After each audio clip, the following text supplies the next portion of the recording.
우리는 마가복음 5장 30절에서 43절 말씀을 가지고 믿음이 필요한 시간이란 제목으로 하나님 말씀 나누겠습니다. 2023년 마지막 주일 예배를 드리는 우리 모두에게 항상 더 좋은 것으로 주시는 주님의 은혜가 더욱 풍성해지기를 주님의 이름으로 축원합니다. 1년 전 이맘때쯤에 교회를 생각하면서 모든 것이 불투명했는데 1년의 마지막 주일 예배를 드릴 수 있게 인도해 주신 하나님께 감사드립니다. 한 해 동안 마와르 태풍 같은 큰 고난을 겪으면서도 흔들리지 않고 교회를 지켜주신 성도님들께도 감사드립니다. 많은 목사님들이 서로 다양한 목회 철학을 가지고 교회를 섬기시지만 모든 목사님들이 똑같이 강조하는 것이 한 가지 있습니다. 그것은 바로 주일 예배를 지키라는 것입니다. 어렸을 때는 주일 성수를 강조하는 것을 의례, 그런 것으로 생각했는데 시간이 지날수록 1년 52번의 주일 예배를 지키는 것이 사람의 생각만으로는 불가능한 일이겠다라는 생각이 듭니다. 1년 동안 예배의 자리를 지키기 위해서는 무엇보다 내가 건강해야 하고 또 사건, 사고가 없어야 가능합니다. 거기에 더하여서 하나님을 향한 믿음과 주님 앞에 바로 서고자 하는 신앙의 의지가 있어야 가능한 일입니다. 하나님께서 내 삶을 큰 어려움으로부터 지켜주시는 동시에 내 안에 하나님을 향한 신뢰와 흔들리지 않는 믿음이 있어야 1년 동안 예배의 자리를 무사히 잘 지킬 수 있다는 것입니다. 다른 말로 하면 여러 가지 일을 마주하는 1년 동안 매주 예배를 드린다는 것은 하나님께서 나를 붙들고 계시다는 증거이고 나 역시 하나님을 향한 믿음을 유지하고 있다는 증명인 것입니다. 우리의 마지막 날인 오늘이 마침 주일인데 새해를 시작하며 여러 계획을 세우셨겠지만 내년에는 52번 있는 주일 예배를 꼭 지키겠다고 하나님 앞에 결단해 보시면 어떠실까요? 이런 결단을 주님께서 기뻐하셔서 주일을 지키지 못할 정도의 큰 어려움으로부터 우리의 삶을 보호해 주시고 또 우리를 지켜주시는 주님의 은혜를 더 깊게 누리실 수 있기를 축원합니다. 사실 우리가 세세하게 느끼지 못할 뿐 하나님께서는 우리의 삶을 매우 세밀하게 보시고 간섭하고 계십니다. 마태복음 10장 29절에서 31절은 이러한 하나님의 세심한 간섭을 구체적으로 우리 가운데 가르쳐주고 계십니다. 참새 2마리가 한 아사리온에 팔리지 않느냐. 그러나 너희 아버지께서 허락하지 아니하시면 그 하나도 땅에 떨어지지 아니하리라. 너희에게는 머리털까지 다 세신 바 되었으니 두려워하지 말라. 너희는 많은 참새보다 귀하니라. 하나님은 참새 한 마리도 알고 계시고 심지어 우리의 머리카락도 알고 계시는 분이라고 말씀하고 있습니다. 그 하나님께서 아버지가 되시기에 두려워할 이유가 없다는 말씀입니다. 우리가 알지도 못하고 이해하지도 못하는 부분까지 하나님은 알고 계실 만큼 우리를 세밀하게 간섭하고 계시고 지금도 역사하고 계시며 내년에도 동일한 은혜를 우리 가운데 주실 것입니다. 그렇다면 문제는 우리에게 있습니다. 신실하신 하나님은 늘 동일하게 우리를 지키실 것이기에 우리가 얼마나 우리의 믿음을 잘 유지하느냐가 하나님과의 그 친밀한 관계를 유지하는 핵심적인 방법이 된다는 것입니다. 믿음이란 신실하시고 세밀하신 하나님의 은혜를 누리기 위한 중요한 방법이기에 예수님은 자주 믿음에 대해서 강조하셨습니다. 오늘 본문에서도 인생의 큰 문제 앞에서 흔들리는 한 사람이 등장하는데 주님은 그에게 믿음을 강조하고 계십니다. 그렇다면 예수님께서는 어느 정도까지의 믿음을 기대하고 계실까요? 또 그 믿음은 우리의 삶에 어떻게 작동될 수 있을까요? 한 해를 마무리하고 새해를 눈앞에 둔 시간, 오늘 본문을 통해서 나의 믿음은 주님께서 말씀하시는 또 기대하시는 그 믿음과 얼마나 닮아 있는지 본문을 통해서 함께 점검해 보려고 합니다. 앞서 우리가 본문 30절부터 읽었지만 사실 이 이야기는 21절부터 시작되어서 43절까지가 전체의 한 이야기입니다. 한 이야기 안에 두 사람의 스토리가 연결되어서 하나의 큰 이야기를 이루고 있습니다. 먼저 22절 말씀을 잠깐 보십시오. 회당장 중에 하나인 야이로라 하는 이가 와서 예수를 보고 발 아래 엎드려. 예수님 앞에 야이로라 하는 회당장이 등장하고 있습니다. 예수님과 야이로가 만난 것입니다. 그런데 예수님과 야이로의 이 만남이 끝나기도 전에 25절에 또 다른 사람이 등장하고 있습니다. 12해를 혈루증으로 앓아온 한 여자가 있어 12년 동안 병을 앓던 한 여인이 갑자기 등장하여서 이 여인의 이야기가 다시 시작되고 있습니다. 이 여인의 이야기가 끝난 후에 35절을 보시면 아직 예수께서 말씀하실 때 회당장의 집에서 사람들이 와서 회당장에게 이르래 라는 말씀을 통해서 회당장의 이야기가 다시 시작되는 것을 볼 수 있습니다. 그러니까 회당장 야이로의 이야기가 처음 시작되고 그리고 그 이야기가 끝나기도 전에 중간에 12년 동안 병을 앓던 여인이 등장하며 그 이후에 다시 회당장 야이로의 이야기가 나온다는 것입니다. 그냥 하나의 이야기씩 따로따로 기록해도 될 텐데 왜 이렇게 복잡하게 써 놓았을까요? 당연히 두 개의 이야기는 하나의 이야기로 읽어야 한다는 의미입니다. 또한 두 개의 이야기를 통해서 한 가지 주제를 강조하기 위함입니다. 이것은 문학에서는 액자식 구성, 또 샌드위치 기법이라고 부릅니다. 액자가 그 안에 담긴 그림과 조화를 이룰 때 더 큰 시너지를 내듯이 샌드위치를 곁에 두른 빵이 그 안에 들어간 내용물과 조화를 이룰 때 더 맛난 맛이 나듯이 두 개의 이야기는 조화를 이루면서 하나의 주제를 극대화하고 강조하고 있다는 것입니다. 무엇을 이렇게 강조하기 위해서 이러한 문학적 장치를 사용하였을까요? 오늘 본문을 따라가면서 확인해 보십시오. 먼저 전체 이야기의 시작을 보겠습니다. 22절과 23절 말씀을 보십시오. 회당장 중에 하나인 야이로라 하는 이가 와서 예수를 보고 발 아래 엎드려 간곡히 구하여 이르되 내 어린 딸이 죽게 되었으니 오셔서 그 위에 손을 얹으사 그로 구원을 받아 살게 하소서 하거늘. 회당장이라는 타이틀을 가진 야이로가 예수님께 나왔습니다. 회당장은 회당의 장이라는 의미입니다. 회당은 유대인들의 삶의 중심을 이루는 장소였습니다. 이 회당의 전통적인 기능은 기도하는 집, 집회하는 집, 학습하는 집이었습니다. 마치 한인 이민사회에서 한인교회는 신앙뿐만 아니라 한국 문화를 자녀들에게 전달하는 귀한 장소이듯이 회당도 유대인의 신앙과 교육이 이루어지는 중심 장소였습니다. 당연히 회당의 장이라는 직분을 가진 사람들은 유대 사회의 영향력을 가지고 있었고 사람들에게 존경받는 유대 공동체의 지도자였습니다. 또한 회당장은 유대교 종교의 예식과 신앙을 준수하는 책임자로서 사회 종교적으로 권력을 가진 사람들이기도 했습니다. 이런 신분인 야이로가 지금 예수님 앞에 나왔습니다. 그 이유는 자신의 어린 딸이 죽어가고 있었기 때문입니다. 그의 상황이 얼마나 절박했는지 예수님 발 아래 엎드려서 간곡히 예수님께 요청하고 있습니다. 우리는 지금까지 마가복음을 읽어오면서 확인한 것이 하나 있습니다. 바로 예수님께서 유대교 종교 지도자들로부터 따가운 시선을 받고 있었다는 것입니다. 예수님께서 많은 기적을 일으키시고 하나님 나라의 복음을 전하시면서 사람들의 많은 인기와 관심을 끌고 있었습니다. 유대교 지도자 입장에서는 자꾸만 사람들이 예수님께 모여들고 자신들의 영향력이 약해져 가고 있었기에 예수님을 견제할 수밖에 없었습니다. 이런 분위기 가운데 회당장 야이로, 그 역시 유대교 지도자였는데 그는 자신의 딸이 죽어가는 문제 앞에서 앞뒤 볼 것도 없이 예수께서 자신의 딸을 고쳐주실 것이라는 믿음을 가지고 자신의 그 신분에도 불구하고 예수님 발 아래 엎드렸습니다. 그리고 자신의 집에 가셔서 그 딸 위에 손을 얹고 병을 고쳐주시기를 간청하였습니다. 이런 야이로의 모습에서 우리의 모습을 발견하게 됩니다. 신분이나 지위, 체면으로 해결할 수 없는 인생의 문제 앞에서 우리는 너무나 무기력해질 때가 있고 또 신 앞에 달려가 엎드릴 수밖에 없는 삶의 어려움들을 마주하게 된다는 것입니다. 우리는 인생의 모든 것을 스스로 해결하고 싶어서 그 안전장치로 많은 것을 모으고 또 능력도 쌓고 힘도 기르지만 나의 능력과 한계를 벗어난 문제들이 자주 우리 앞에 등장하곤 합니다. 이런 삶의 문제여이기는 우리를 겸손하게 만들기도 하고 나의 한계를 마주하는 계기가 되기도 하며 신앙과 믿음을 점검하는 귀한 시간이 되기도 합니다. 여기 회당장 야이로도 유대교 사회에서 지도자로서 그의 능력과 힘과 영향력을 가지고 있는 사람이었습니다. 하지만 그가 해결할 수 없는 문제 앞에서 자신의 한계를 마주하고 주님 앞에 무릎을 꿇고 있습니다. 주님은 해결해 주실 수 있다는 믿음이 그 안에 작동되었기 때문입니다.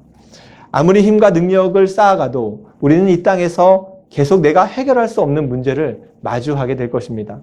그때마다 믿음이 우리를 주님 앞에 무릎 꿇는 자리로 이끌어 가게 되기를 축원합니다. 주님이 필요하다고, 주님만이 인생의 문제 해결하시는 분이라고 겸손한 믿음을 소유하고 있다면 우리는 자주 주님 앞에 무릎을 꿇게 될 것입니다.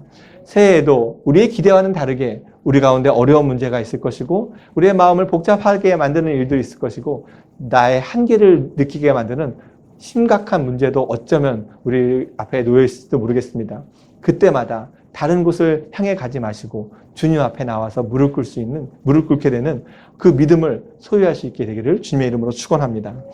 23절을 다시 보시면 회당장 야이로는 주님에게 집으로 오셔서 자신의 딸의 손을 얹고 고쳐주시기를 간청하였습니다. 예수님은 이런 간절한 간청을 외면한 적이 없으셨기에 야이로를 따라 그의 집으로 발걸음을 옮기기 시작하셨습니다. 이때 회당장 야이로의 마음은 어떠했을까요? 그의 마음 가운데는 희망이 생겼을 것입니다. 이제 예수님이 자신의 집에 가셔서 자기 딸에게 안수하기만 하면 그 병이 나을 것이라는 생각에 그의 마음은 안정되었을 것입니다. 그러나 상황이 여의치가 않았습니다. 큰 무리가 예수님을 따라가면서 예수님을 앞뒤 옆 모두 에워싸고 있었습니다. 그 많은 인파로 인하여서 회당장의 마음과는 다르게 예수님의 발걸음은 지체되고 있었습니다. 이런 상황에서 두 번째 이야기가 시작되고 있습니다. 25절과 26절 말씀을 보십시오. 12해를 혈루증으로 앓아온 한 여자가 있어 많은 의사에게 많은 괴로움을 받았고 가진 것도 다 허비하였을 때 아무 효염이 없고 도리어 더 중하여졌던 차에 12년 동안 혈루증이란 병을 앓아온 여인이 등장하고 있습니다. 이 여인은 병을 고치기 위해서 의사를 찾아다니며 많은 괴로움을 받았습니다. 의사를 찾아서 병이 고쳐지면 참 좋겠지만 병이 안 고쳐졌을 때는 더 심한 괴로움을 경험하지 않습니까? 하지만 병도 낫지 않았고 괴로움도 더해졌으며 가진 것도 다 허비되었고 효과도 없이 오히려 병은 더 깊어져만 갔습니다. 혈루증이란 병은 레위기 15장 25절에도 기록되어 있듯 종교적으로 불결한 병으로 여겨졌습니다. 그래서 마치 나병 환자처럼 이 병에 걸리면 사회적으로 또 종교적으로 단절되어서 사람들과의 접촉이 금지되었습니다.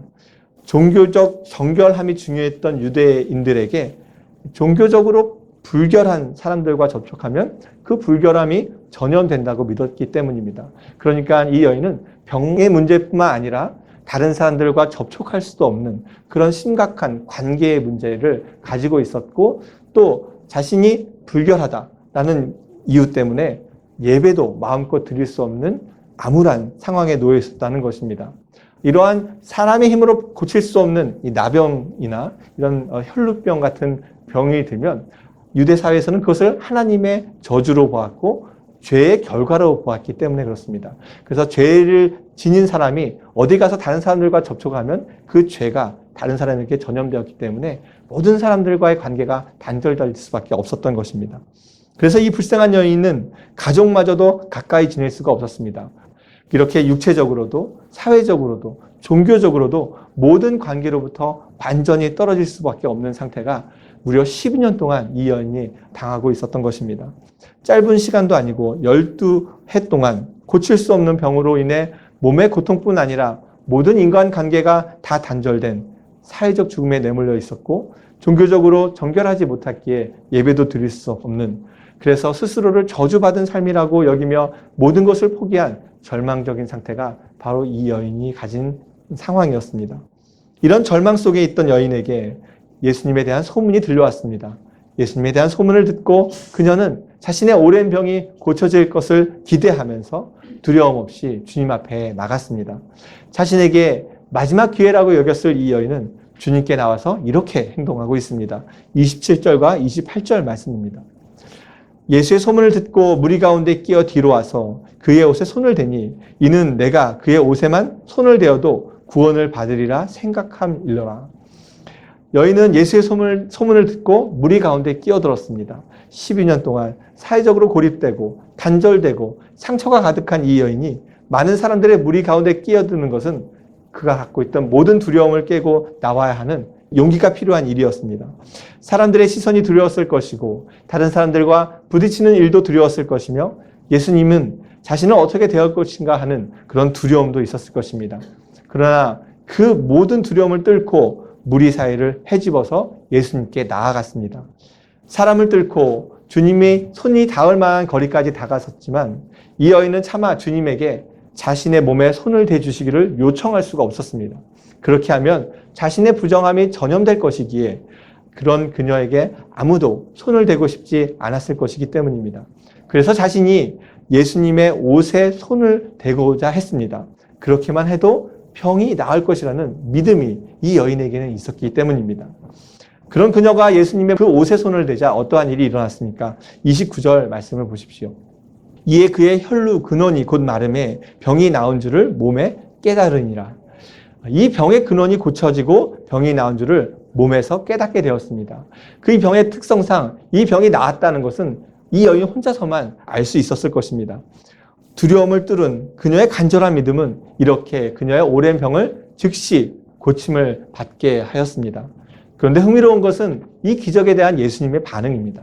30절 말씀을 보십시오.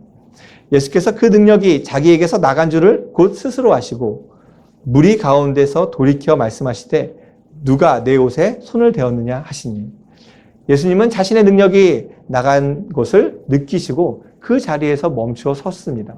그리고 누가 그 옷에 손을 대었는지 물으셨습니다. 수많은 사람들로 인해 북적이는 중에 자신의 의지와는 상관없이 능력이 나갔습니다.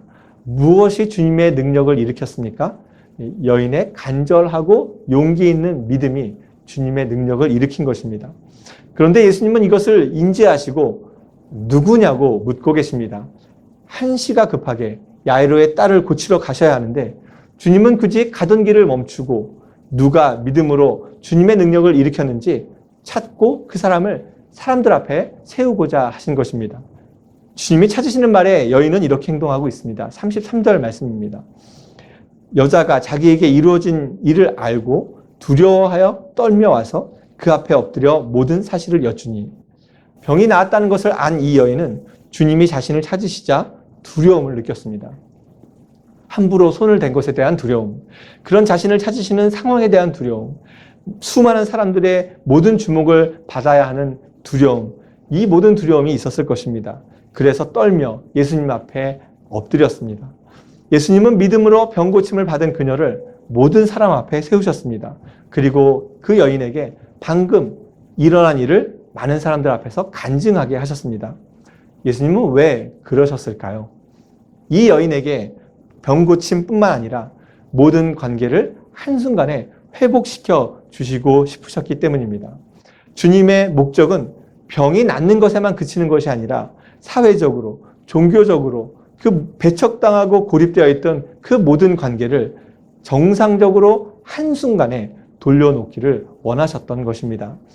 예수님은 인생의 당면 문제를 고치시는 일보다 보다 근본적인 문제를 해결해 주시기를 원하시는 분이십니다. 오랜 병에 효자 없다는 말처럼 병은 관계를 깨트립니다. 내 안에 있는 마음의 병은 주변 사람들과 건강한 관계를 갖지 못하게 만듭니다.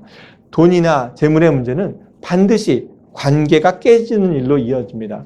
우리의 삶의 당면 문제들은 그 문제로 끝나는 것이 아니라 더 근본적인 관계의 문제로 연결된다는 것입니다. 그래서 주님은 표면적인 문제보다 더 근본적인 관계의 문제에 초점을 두고 계셨습니다. 그래서 이 여인은 사람들 앞에 세우셔서 사회적으로 단절되어 있던 그 문제를 해결해 주시기를 원하셨고, 주님과 단절되어 있던, 하나님과 단절되어 있던 이 신앙의 문제도 해결하시기를 원하셨고, 이런 모든 관계의 문제를 한꺼번에 한 자리에서 해결하시기 원하셨다는 것입니다. 이런 이유로 주님은 34절에 이렇게 말씀하십니다. 예수께서 이르시되 딸아 내 믿음이 너를 구원하였으니 평안히 가라. 내 병에서 놓여 건강할지어다. 예수님은 너의 믿음이 너를 구원하셨다고 믿음을 칭찬하시면서 평안히 가라고 말씀하십니다. 여러 가지 두려움을 떨치고 나왔던 여인은 한순간에 육체적인 질병뿐 아니라 사회적인, 종교적인 관계의 모든 문제가 해결되어서 평안하게 갈 수 있게 된 것입니다. 그런데 지금 주님 앞에는 너무나 초조하고 불안하고 평안을 잃어가는 한 사람이 있었습니다. 누구이겠습니까? 회당장 야이로입니다. 자신의 신분, 지위, 명예를 다 내려놓고 주님 앞에 엎드려서 부탁할 정도로 다급하게 예수님을 모시고 집으로 향하고 있는데, 이 한 여인으로 인하여서 시간이 지체되고 있었기 때문입니다. 어쩌면 인간적으로 원망하는 마음이 들었을지도 모르겠습니다. 아니, 1시가 급한데 예수님이 이제 자신의 집으로 가시기만 하면 되는데, 아니 병을 고쳤으면 그런가 보다 하고 빨리 가시지, 왜 굳이 저 여인을 사람들 앞에 세워서 이렇게 간증을 시키시고 시간을 지체하시나, 내 아이가 죽게 되었는데. 순식간에 야이로는 이런 생각으로 가득 찼을 것입니다. 하지만 한편으로는 예수님의 옷자락을 만지기만 했는데 여인의 병이 고쳐지는 것을 보면서 예수님께서 자신의 딸의 문제를 반드시 해결해 주실 것이다 라는 그런 확신도 들었을 것입니다. 이런 야이로에게 매우 절망적인 소식이 들려왔습니다. 35절 말씀을 보십시오. 아직 예수님께서 말씀하실 때에 회당장의 집에서 사람들이 와서 회당장에게 이르되 당신의 딸이 죽었나이다. 어찌하여 선생을 더 괴롭게 하나이까. 아직 예수님께서 그 여인에게 축복의 말을 다 마치지도 않으셨는데 집에서 사람이 와서 그렇게 사랑하던 딸이 죽었다는 소식을 전했습니다. 더 이상 예수님이 와봐야 이미 그 딸아이가 죽었으니 선생님을 더 이상 괴롭히지 말라는 이야기까지 덧붙였습니다. 야이로에게는 모든 소망이 사라지는 순간이었습니다. 자신의 눈으로 예수님의 병 고치시는 능력까지 확인하였지만, 이제 딸에게까지 가기만 하면 되었지만, 그런 희망과 소망을 두고 있었지만 그 모든 것이 다 꺼지는 순간이었습니다. 예수님의 기적을 눈앞에서 경험했어도 본인의 소망하던 것이 완전히 무너졌고 아무것도 할 수 없는 그런 절망적인 상황이 된 것입니다. 그런 야이로를 향해서 예수님은 이렇게 말씀하십니다. 36절 말씀입니다. 예수께서 그 하는 말을 곁에서 들으시고 회당장에게 이르시되 두려워하지 말고 믿기만 하라 하시고, 두려워하지 말고 믿기만 해. 예수님께서 절망적인 상황에 있었던 야이로에게 하신 말씀입니다. 야이로가 이 상황을 얼마나 크게 두려워하고 있었는지 예수님은 그가 어떠한 반응도 하기 전에, 어떠한 말도 꺼내기 전에 먼저 이렇게 말씀하셨습니다. 두려워하지 말고 믿기만 하라는 말씀이었습니다. 야이로가 바라던 소망도 다 사라지고 절망만이 남아서 믿음으로도 어찌 해야 할지 몰라서 두려움이 가득했던 그 순간, 그 모든 상황을 다 보고 계시던 주님의 말씀은 두려워하지 말고 믿기만 하라는 것이었습니다.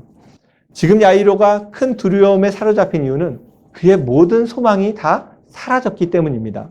예수님이 자기 딸을 고쳐주실 것이라는 소망이 있어서 주님을 모시고 집으로 가고 있었는데, 딸이 죽고 그 소망이 사라졌으니 그가 가졌던 그 믿음도 쓸데가 없게 된 것입니다. 소망이 사라지면 믿음이 작동할 근거가 없어집니다. 바라는 것이 없는데 예수님의 능력이 무슨 의미가 있겠습니까? 소망이 다 끊어졌으니 예수님이 회당장 집으로 모셔갈 이유도 없고 또 예수님을 괴롭게 할 이유가 없게 된 것입니다.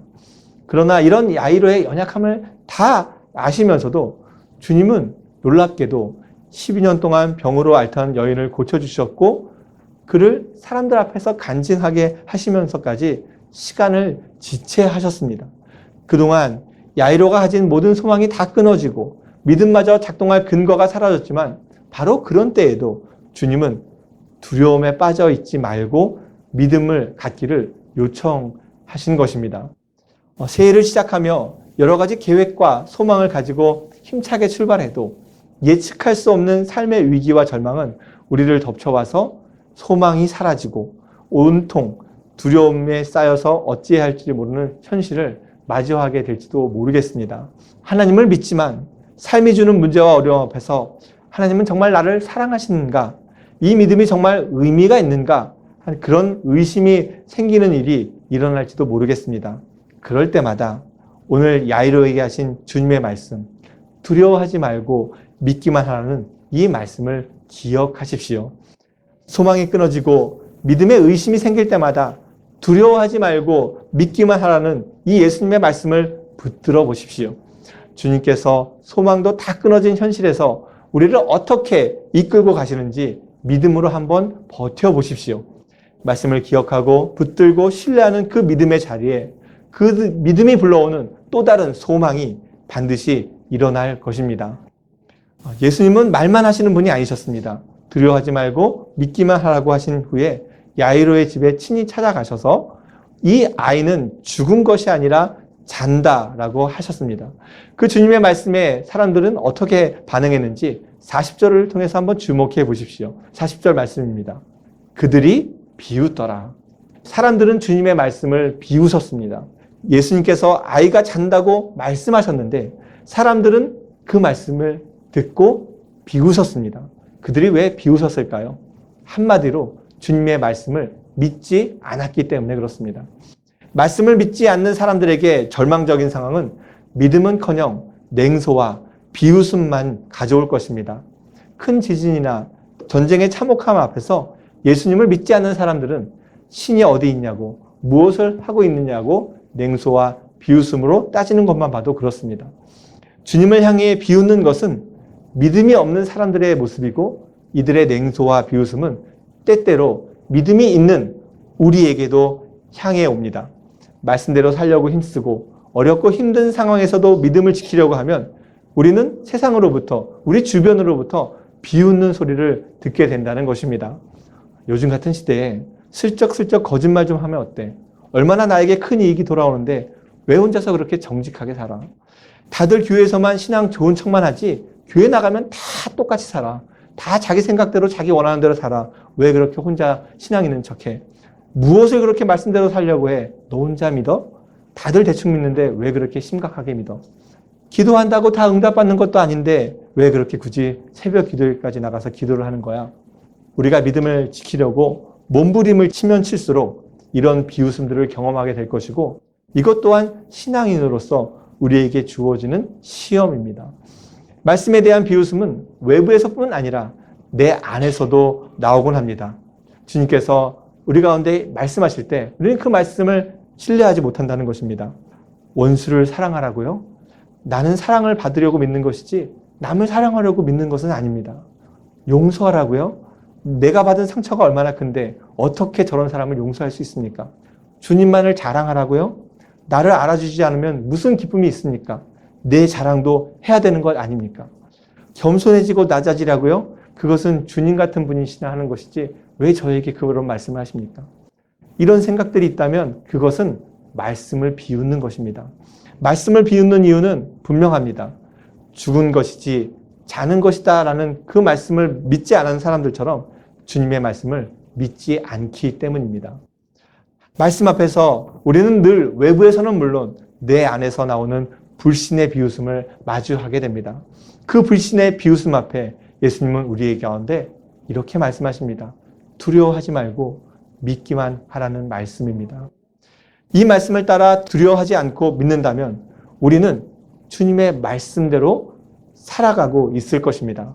사랑하라는 말씀 앞에서, 용서하라는 말씀 앞에서, 주님만을 자랑하라는 말씀 앞에서 그래도 되나 하는 의심이 생기고 그러면 비웃음을 사고 손해가 나고 바보가 되는 것이 아닌가 하는 두려움이 덮쳐올 때 우리가 그 말씀을 믿는다면 우리는 사랑하고 용서하고 주님만을 자랑하는 삶을 살아가고 있을 것입니다.